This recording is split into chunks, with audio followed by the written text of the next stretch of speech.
Ndichikutambirai zvekare pano paHatsirari 263 pano pachanga ndichikuzivisai manews updates ezvinhu zviri kuitika munyika yedu yeZimbabwe. Kana uchiri munyowani pathis YouTube channel kusubscribe mahara utena on the notification bell so that patinoramba tichidzoka neamwe manews updates uchange uchingozvionera panapa uchange uchiwana manews updates ezvinhu zviri kuitika munyika yedu yeZimbabwe. Saka ndati like this video, ndati share this video kuhama neshamwari, ndati udzanei kuti kwaita anonzi Hatsari anobatsira nemanews updates. Vadikani, sekuziva kwamunozvita nyaya dzepanapa ndinouya nadzo ndikadzibatanidza nendichiitira kuti wane manews updates akati wandei pasame video. First update iupdate iri kuenderana naScott Sakupwanya. Scott Sakupwanya oitira mhuri yemuno muZimbabwe imwe family zvatyisa vana veZimbabwe kuti kunotori nevanhu vane mwoyo seuyu. Scott Sakupwanya pane vanhu vapa basa, mukadzi wemurume yeye akapiwa pekushanda, vana vakawandirwa zvikoro kuboarding, vakawandirwa nzvimbo kuboarding school. After vaitirwa izvizvi vabva vapiwa futi pekugara. Chingoti Mwari ndiMwari akanaka. Scott Sakupwanya ndaawedzerwe paabvisa ipapo nyasha kuna Scott Sakupwanya. Aitira family iyi zvanga singafungirwe nevanhu. Hanzi aiwa ndo inonzi leadership. Tasingafungirwe kuti kune vanhu vane moyo sewa Scott Sakupwanya. So da kusiyai muchiona video revanhu vabatsirwa vachitaura kuti taitirwa zvakati naScott Sakupwanya. After vaitirwa izvozvo vabva vanzi ene munodya fork and knife. Mwari akanaka vadikani. Ndatimbone this video. Maskera sei muri yeZimbabwe.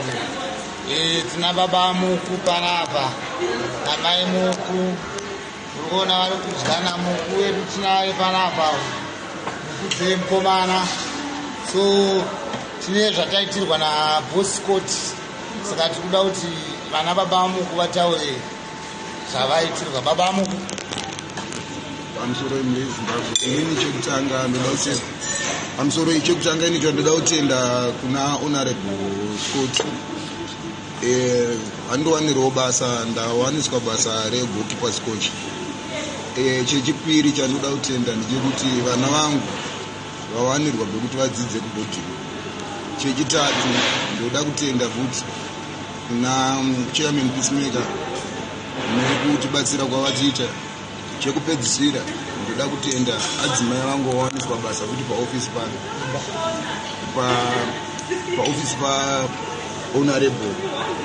Then chechitatu ndoda kutenda imba yatatsvagirwa kwatave kugara kumabvuku.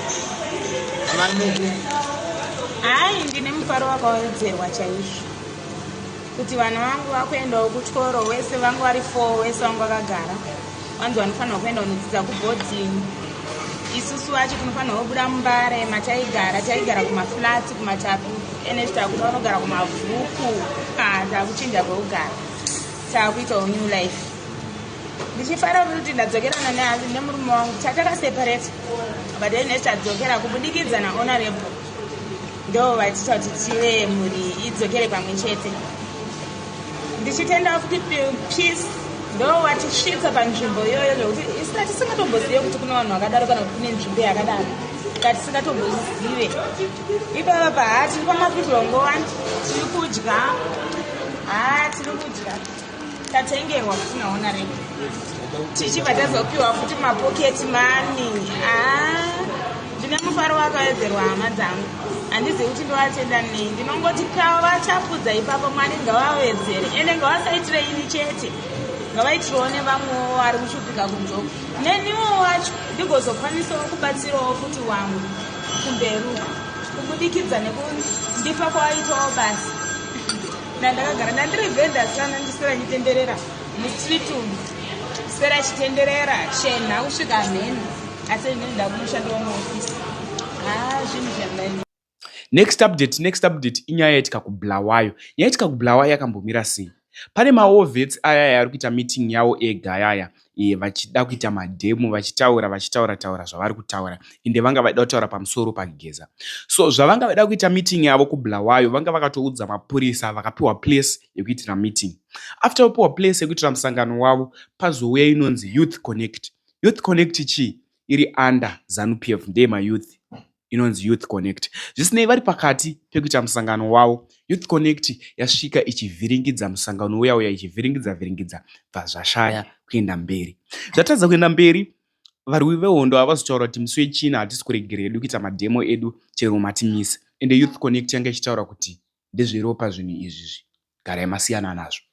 So toda kuti muita zvamunofunga mucomment section after mapedza kuona vhidhiyo ravo vachiharaswa, varwi vehondo vachiharaswa. Ivo varwi vehondo vanga vachiti zvamuri kuita hazvisi fair, asi vazogive up vakasiya Youth Connect ichiita musangano wavo paplace iyoyo. Nomboda kuti zvanofunga comment section zvino mubvunzo uri pakuti ko iyo polisi yaizobvumireiko kuti maWar Vets aite musangano wavo vachiziva kuti pakabhukwa futi neYouth Connect. Comment section ndedu, ende ukomenda mahara audyirwe mari yako yemufoni. Tosangana zvekare munguva inoteera. Wasubscribe here usasarire pama-news updates. Much love. Khuluma fast Magwizi, kuhamba njani Magwizi? Fast. Kuhamba fast bona bafuna uku-intimidate. No,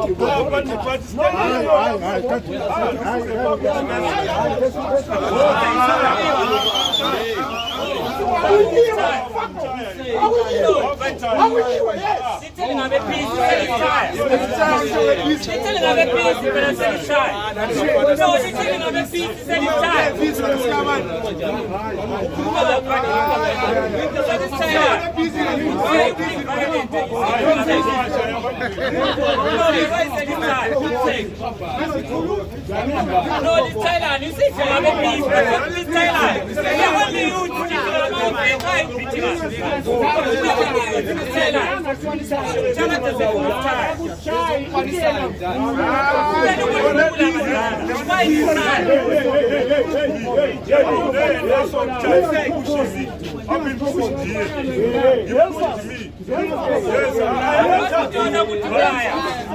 That's not so.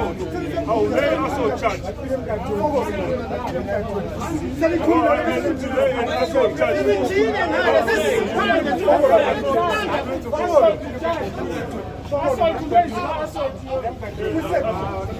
Politics, but we have to respect you. You are our father, we respect you. That's our father. Thank you, sir. We have to respect as the young men. What's your comment concerning this boy? It's a very bad attitude. It's a very, very bad attitude. We have to respect the elders. Without political issues or anything else, we have to respect. I have to respect this man. You are my father. We have to respect you. I'm not happy about what he did. It is not very well. It is not. It's a bad character at all. We must not behave like what he did. It is very, very bad. Use another platform. Aishande. Uchaona we will meet platform. Ushasanga na inherited our sharks. Inherited by sharks. Hata unondiuraya hata unondiuraya You failed to solve the corruption yakaitika kwa Lopez Biscuits. But you say you are youth. What for youth? You failed to solve the situation. Biscuits. No. Don't tell us. I pass on my biscuits. You are being defending for what?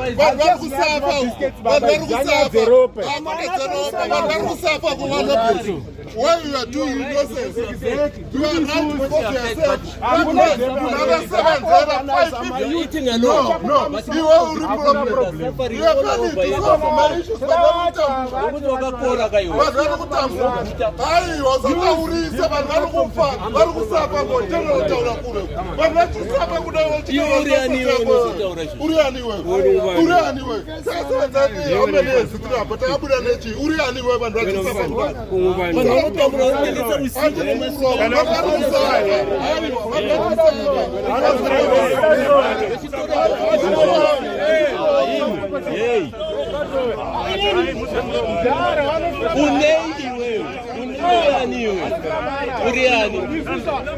What's happening here? These youths who are impersonating Youth Connect are police details. Now they are coming to the door because they removed us from the press camp. We are outside. Now when we are outside, they also come outside. They want to provoke violence. We want active non-violence. We are not violent people, but we are honest, truthful, and sincere people who want peace in this country. We don't want this violence. the police must protect us because this is our democratic right to express ourselves. So we must not be denied. How can we be denied when authority has been granted from all the law agencies that we come in here? And then these young boys come in here. Whoever told them to come here is bullshit. And this is a choreographed thing here. Choreographed. They all know each other, including the police. Because why would they let them here? They know we will come here. Anyway, and everyone else is trying to prevent whatever. This is not going to stop. It's only the beginning of our peaceful demonstration. Up until we win what we want. That is going to happen. And by the way, this thing is not stopping. Whosoever thinks that this revolution will stop is cheating themselves, because everybody else is detested in Zimbabwe. Amai vari kumuzarabani ezvinezvi vari kugomera, havasi kukwanisa ambuya vari kuchirundu vari kurwadziwa nehurumende iyo yakagadzirisa nemuramba kuti tigadzirisa.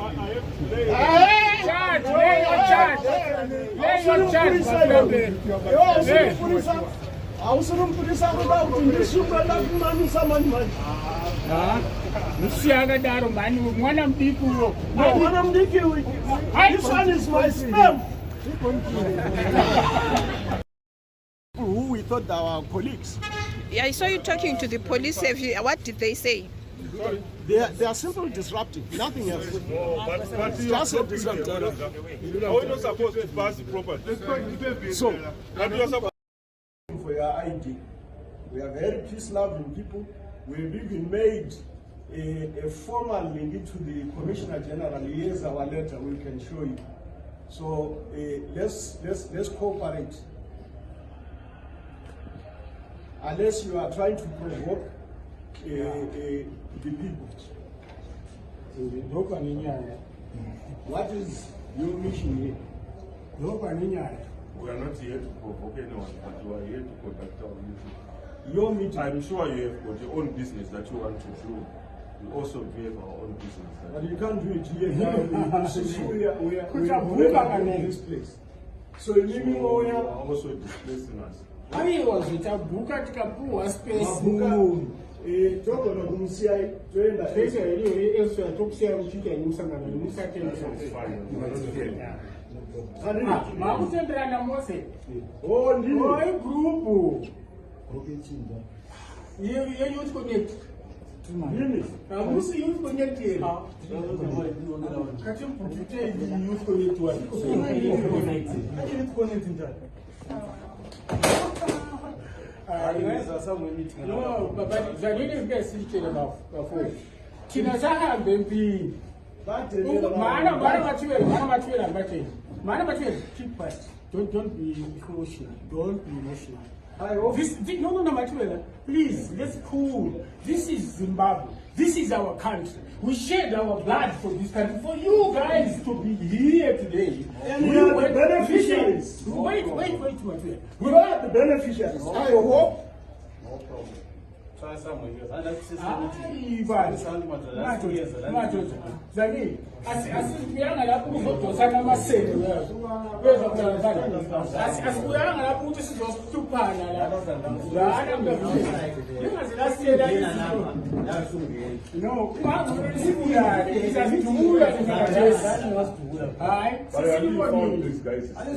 No, you were seated. We saw you outside. I know you guys. No one is quite a secret here. We know that you are staying out. No. These guys are violence. Precipitating violence with this. Yeah. You